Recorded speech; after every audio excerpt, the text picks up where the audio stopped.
Hello friends. അപ്പോൾ ഐക്യയിൽ ഒരു പുതിയ കോമ്പറ്റൻസി റൂൾ ചേഞ്ച് വന്നിട്ടുണ്ട്. ഇത്രയും നാൾ നമ്മൾ ഓവർസീസ് രജിസ്റ്റേഡ് നഴ്സ് UK അല്ലെങ്കിൽ ജോലി ചെയ്തിട്ടുണ്ട്, നഴ്സിംഗ് ജോലി ചെയ്തിട്ടുണ്ടെങ്കിൽ അവർക്ക് കോമ്പറ്റൻസി എക്സാം കൂടാതെ തന്നെ ന്യൂസിൽ രജിസ്ട്രേഷൻ കിട്ടുമായിരുന്നു. ഇപ്പോൾ ആ റൂൾ എടുത്ത് മാറ്റിയിരിക്കുകയാണ്. ഇനി മുതൽ എല്ലാ ഓവർസീസ് രജിസ്റ്റേഡ് നഴ്സും ഈ കോമ്പറ്റൻസി എക്സാം ചെയ്യണമെന്നാണ്. അപ്പം ഐക്യൻ സൈറ്റിൽ നമ്മൾ നോക്കുമ്പോഴത്തേക്കും നമുക്ക് ഈ കോമ്പറ്റൻസി എക്സാമിനെ കുറിച്ചുള്ള ഒരു ഡിസ്ക്രിപ്ഷനിൽ some of the nurses will need to undergo competency exam. അപ്പോൾ നമുക്കൊരു പ്രതീക്ഷ തോന്നുന്നു ഈ പറഞ്ഞ രാജ്യങ്ങളിൽ ജോലി ചെയ്തിട്ടുള്ള ചിലവർക്ക് മാത്രം ചില എക്സെപ്ഷൻസ് ഉണ്ടാവുന്നു. പക്ഷേ അതിന് തൊട്ട് താഴെ ഒരു സെൽഫ് അസസ്മെന്റ് ഫോം ഉണ്ട്, സെൽഫ് അസസ്മെന്റ് ടൂൾ ഉണ്ട്. ആ ടൂൾ ചെയ്ത് കഴിയുമ്പോഴത്തേക്കും നമുക്ക് മനസ്സിലാവും അങ്ങനെ ഒരു എക്സെപ്ഷൻ ജോലി ചെയ്തെന്നുള്ള കാരണം കൊണ്ട് നമുക്ക് ഉണ്ടാവില്ല. നമ്മൾ കോമ്പറ്റൻസി എക്സാം ചെയ്യണം.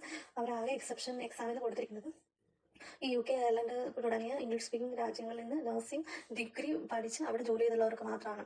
അപ്പം അതൊരു ഒരു ബുദ്ധിമുട്ടുണ്ടാക്കുന്ന ഒരു പുതിയ റൂൾ ചേഞ്ച് ആണ്. കാരണം ഒരുപാട് നഴ്സുമാർക്ക് UK, അയർലൻഡിലൊക്കെ ഉള്ളവർക്ക് ഈ ന്യൂസിലാൻഡ് രജിസ്ട്രേഷൻ തുടങ്ങണം വേണ്ടയോ എന്നൊക്കെയുള്ള ഒരു കൺഫ്യൂസ് സ്റ്റേജിലുള്ളവരുണ്ട്. അപ്പം അവർക്കൊക്കെ അങ്ങനെ ഒരു ഓപ്പർച്യൂണിറ്റി ഇല്ലാതാവുകയാണ്.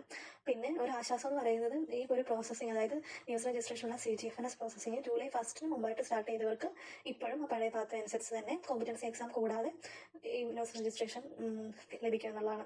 അപ്പം ഇതാണ് പുതിയൊരു അപ്ഡേറ്റ്. പിന്നെ താങ്ക് യു ഫോർ ലിസണിങ്.